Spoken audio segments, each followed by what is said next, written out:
앞서 모세와 아론이 만나 애굽으로 나아가 장로와 이스라엘 자손들에게 모든 말씀과 이적을 행하니 그들이 믿고 머리 숙여 경배하였습니다. 이후에 말씀대로 모세와 아론은 바로 앞에 나아가 말씀을 전합니다. 하지만 문제가 해결되기는커녕 이전보다 더 악화된 강제 노역으로 고통의 삶이 가중되어진 것을 보게 되어집니다. 자, 1절을 보면요, 바로와 모세의 첫 번째 대면입니다. 모세와 아론이 바로에게 나아가 뭐라고 얘기합니까? 하나님의 백성들을 보내어 절기를 지킬 것을 말합니다. 그런데 하나님께서는 장로들과 함께 가라고 했는데 장로들이 보이지가 않습니다. 출애굽기 3장 18절입니다. 그들이 내 말을 들으리니 너는 그들의 장로들과 함께 애굽 왕에게 이르기를. 당시 애굽에서 바로의 권위는 신적인 권위였습니다. 그래서 누구라도 함부로 도전할 수 없는 절대자의 그 권위를 가지고 있었습니다. 그러나 장로들은 하나님의 말씀을 들었지만 바로 앞에 나아가는 것이 두려웠던 것 같습니다. 자, 2절을 보면요, 바로가 여호와가 누구에게 내가 그의 목소리를 듣고 이스라엘을 보내겠느냐, 나는 여호와를 알지 못한다라고 말하고 있습니다. 바로가 하나님의 말씀을 들었을 때 첫 번째로 반응하고 있는 말입니다.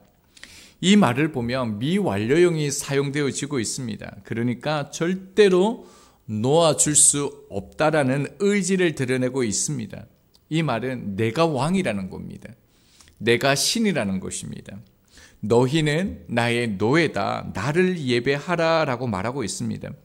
바로는 어떻습니까? 하나님의 말씀을 들었지만 여호와를 알지도 못할 뿐만 아니라 하나님에 대해서 알려고도 하지 않습니다. 자, 이제 3절을 보면 뭐라고 얘기합니까? 모세는 여호와 하나님이라고 얘기를 해야 되는데 말씀을 보면요, 히브리인의 하나님으로 라고 말하고 있습니다. 히브리인의 하나님, 어떤 뜻과 어떤 의미가 있을까요? 이 말을 해석하는데 어려움이 참 많이 있습니다. 이 뜻을 전반적으로 합의하는 부분은 사회적 천민 출신의 사람들, 고된 노동을 하는 밑바닥의 사람들을 히브리인이라고 통념으로 사용되어졌다라고 말합니다. 그러니까 히브리인의 하나님이라는 것은 어떤 뜻을 가지고 있습니까? 하나님이 연약한 자들의 하나님이라는 것입니다. 이 연약한 하나님이 이들을 이끌어 예배를 받기 원하신다라고 말씀합니다. 그러면서 모세와 아론은 하나님을 무시하는 바로에게 하나님의 말씀을 따르지 않으면요, 여호와께서 전염병이나 칼로 우리를 치실까 두려워하나이다 라고 경고하면서 하나님의 말씀을 들을 것을 말하고 있습니다. 자, 이 말을 들은 바로의 반응이 어떠하겠습니까? 4절에 그것을 말하고 있는데요, 하나님의 말씀을 전혀 듣지를 않습니다. 그뿐만 아니라 그들을 향하여 말하는 것은 무엇이냐면요, 너희들의 존재하는 이유는 노역이다 라고 얘기합니다. 너희들이 살아가는 이유는 나의 종이기 때문에 살아간다. 이스라엘 백성들을 도구로 취급하게 되어집니다. 그뿐만 아니라 5절을 보면요, 바로는 너희들이 많아졌기 때문에, 이제 살만하기 때문에 오히려 우리들을 주인 삼으려고 하는 반역의 모습으로 그들을 보았습니다. 자, 그러니까 바로가 어떻게 하겠습니까? 6절에서 8절 말씀을 보면요, 바로는 곧장 바로요 백성의 감독들과 기록원들을 불러서 명령하게 되었습니다. 그들에게, 이스라엘 자손들에게 벽돌을 만들 집을 제공하지 말고 스스로 찾아서 일을 하게끔 명령하게 되어집니다. 물론이요, 이전과 같이 수요는 갖게 했습니다. 이렇게 한 이유가 무엇입니까? 바로가 보았을 때는 하나님의 말씀 때문이 아닙니다. 그들이 게을렀어요. 그들이 이제 살만하니까 그들의 하나님께 제사를 드리러 가게 해달라고 그들이 떠든다라고 바로는 판단하고 있다는 것입니다. 자, 9절을 한번 볼까요? 그 사람들의 노동을 무겁게 함으로 수고롭게 하여 그들로 거짓말을 듣지 않게 하라. 분명히 모세와 아론의 말은 진실입니다. 하나님의 말씀이 맞습니다. 그런데요, 바로는 이 말씀을 믿지 않고 있습니다. 오히려 어떻게 보고 있습니까?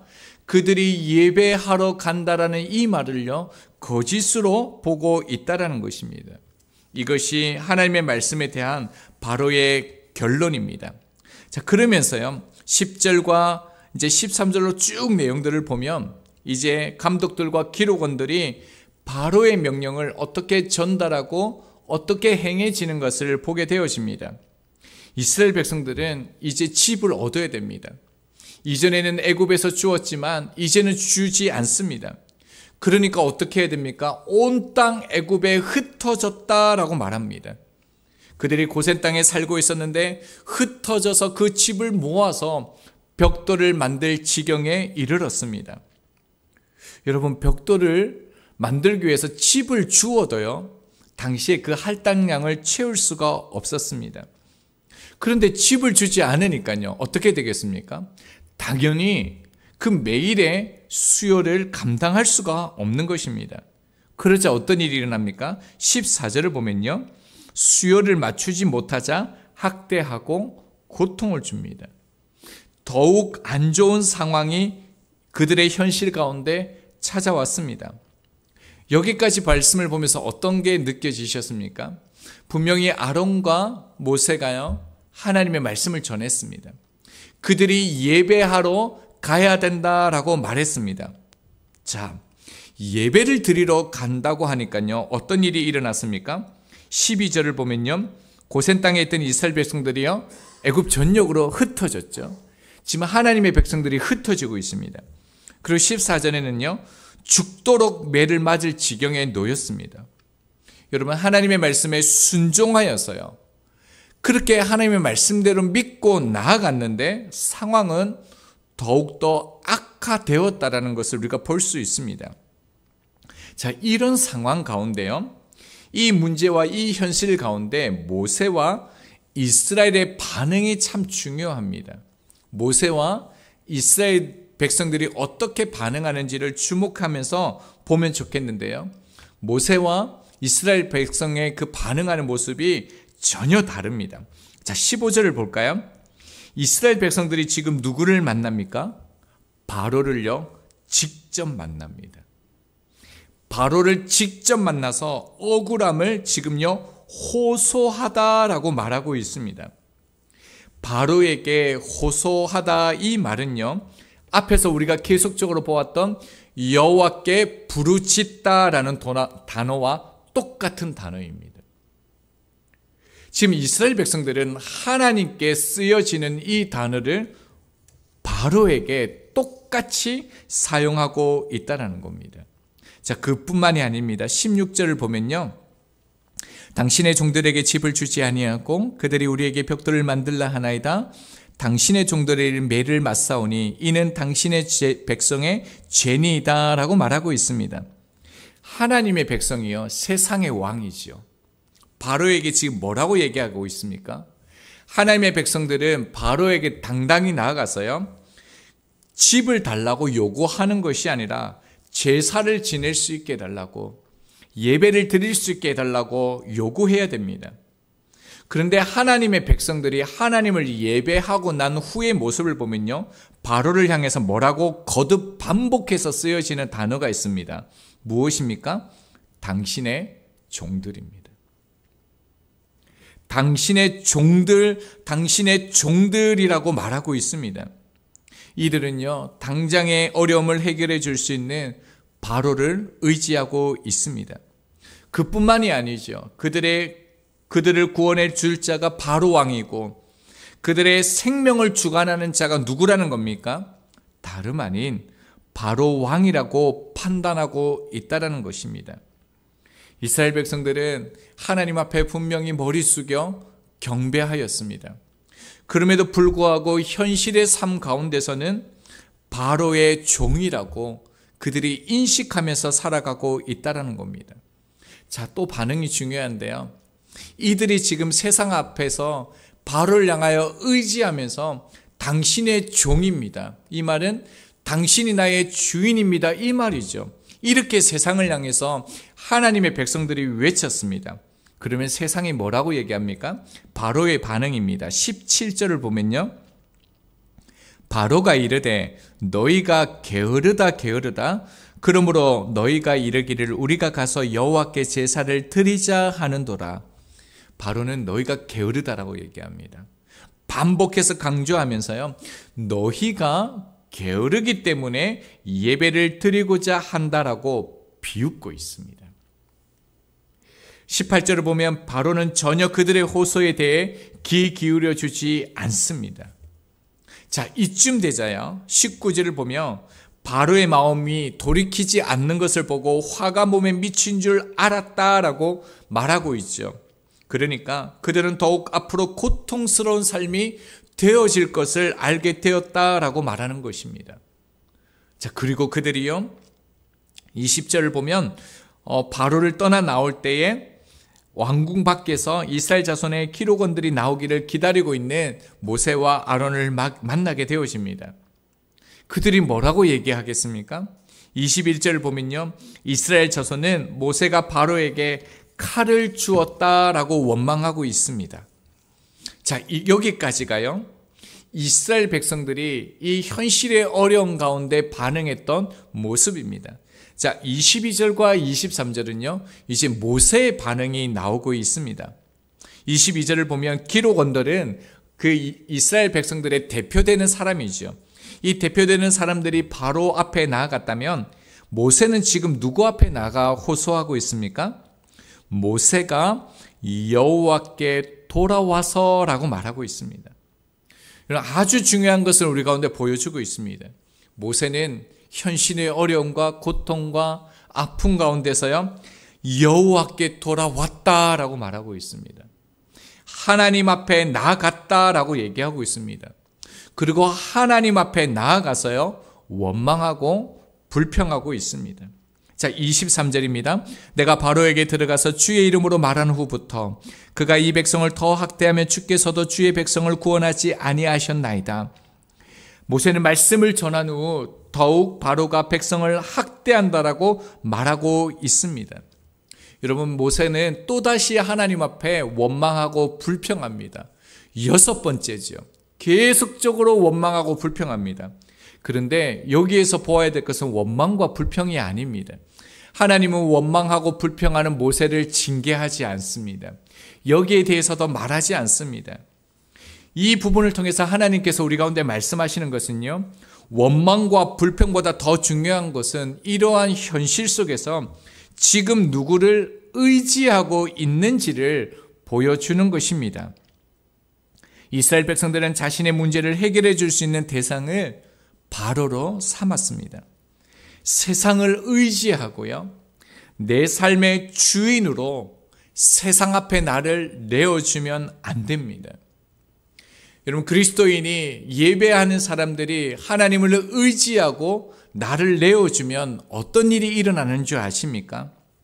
세상을 바라보면서 세상을 의지하면서 하나님을 예배한다라고 말하고요, 하나님을 내가 사랑한다라고 말하면요, 오히려 그들에게 수치를 당한다는 겁니다.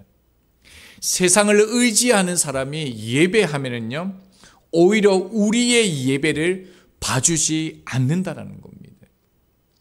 우리가 하는 하나님의 말씀을 그들이 듣지 않는다는 겁니다. 이제 말씀을 적용하겠습니다. 3절을 보면요, 모세가 바로 앞에 나가서 했던 말이 있습니다. 3절에 보면요, 여호와께서 전염병이나 칼로 우리를 치실까 두려워 하나이다 라고 말합니다.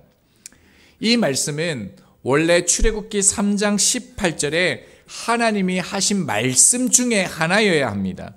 그런데 하나님께서 바로의 왕 앞에 나아가서 해야 될 말을 가르쳐 주셨는데 조금 전에 보았던 3절 이 말씀은 없습니다. 정황적으로 보면요, 이 말은 모세가 덧붙인 것으로 보입니다. 자, 그렇다면요, 왜 하나님께서 하라고 하신 말씀에서 자기가 어떠한 생각과 어떠한 그 상황 속에서 이 말을 덧붙였을까 하는 것입니다. 하나님의 말씀으로는 부족하다고 뭔가 더 현실적인 대안이 필요하다라고 느낀 것은 아닐까요? 지금 모세는요, 바로를 향해 설득하고 간청하기 위해서 인간적인 방법을 가져오고 있다라는 겁니다. 모세는 출애굽하게 하시는 이가 바로가 아니라요, 하나님이시라는 것을 아직은 깨닫지 못하고 있는 것입니다. 우리의 인생 또한 마찬가지입니다. 우리의 인생 또한 출애굽하고 있습니다. 이 출애굽은요, 하나님의 방법으로 되어야 하지 다른 인간적인 방법이 되어서는 안 됩니다. 본문은 우리에게 고난을 이해하는 방법이 아니라요, 고난에 반응하는 방법을 묻고 있는 것입니다. 자, 1절에 보면요, 하나님 여호와께서 이렇게 말씀하시기를 이라고 얘기합니다. 그리고 10절에 보면요, 바로가 이렇게 말하기를 이렇게 얘기하고 있습니다. 대조하고 있는데요, 똑같은 단어입니다. 지금 현실의 싸움은 모세와 바로의 싸움도 아니고요, 이스라엘과 애굽인들의 싸움이 아닙니다. 하나님과 세상, 바로의 싸움입니다. 물론 바로가 하나님을 대적할 만한 상대였다는 것을 드러내는 것이 아닙니다. 그럼에도 불구하고 감히 대적할 자가 없는 그 전능하신 하나님 앞에 바로를 나란히 세운 것은 무엇이냐면요, 죄된 인간의 본질이 하나님 앞에서 어떠한 존재로 드러나고 있는지를 성경이 우리 가운데 보여주는 것입니다. 이스라엘 백성들은 하나님을 예배했지만 고난 앞에서요, 그들의 마음의 본질이 하나님을 향하여 있지 않다라는 사실을 드러내고 있다는 겁니다. 고난은 분명히 견디기 힘들고 어렵습니다. 그래서 유익도 분명히 있습니다. 고난은 우리가 어떤 사람인지를 드러낸다는 사실을 말하고 싶습니다. 내가 무엇에 마음이 무너지는지, 무엇이 나를 사로잡고 있는지, 나는 어디에 반응하고 무엇에 이끌리며 살고 있는지를 드러내는 것입니다. 자, 8절을 보면요, 소리질러 이르기를 우리가 가서 우리 하나님께 제사를 드리자라고 얘기하죠. 15절에는요, 바로에게 호소하여 이르되 라고 얘기하고 있는데, 이 소리질러 호소하여가 같은 단어입니다. 바로 왕이 어떻습니까? 이스라엘 백성들의 소리짖음에 지금 듣습니까? 듣고 있습니까? 세상은 우리가 세상을 향하여 의지하고 바라볼 때요, 듣는 것처럼 보이지만 철저하게 외면합니다. 결국 세상은요, 우리를 죽입니다. 그러나 모세는 하나님을 원망하지 않고 하나님께 원망을 쏟았습니다. 저는 이 표현이 참 좋았습니다. 모세는 하나님을 원망한 게 아니라요, 하나님께 모든 것을 다 쏟아냈습니다. 저희들 또한 마찬가지입니다. 하나님을 원망하는 자가 아니라 하나님께 토설하고 원망할 수 있게 되시기를 바랍니다. 하나님은 바로가 아닙니다. 바로는 결국 우리를 죽이지만 하나님은 우리의 부르짖는 소리를 들으시고 우리를 살리시는 분이십니다.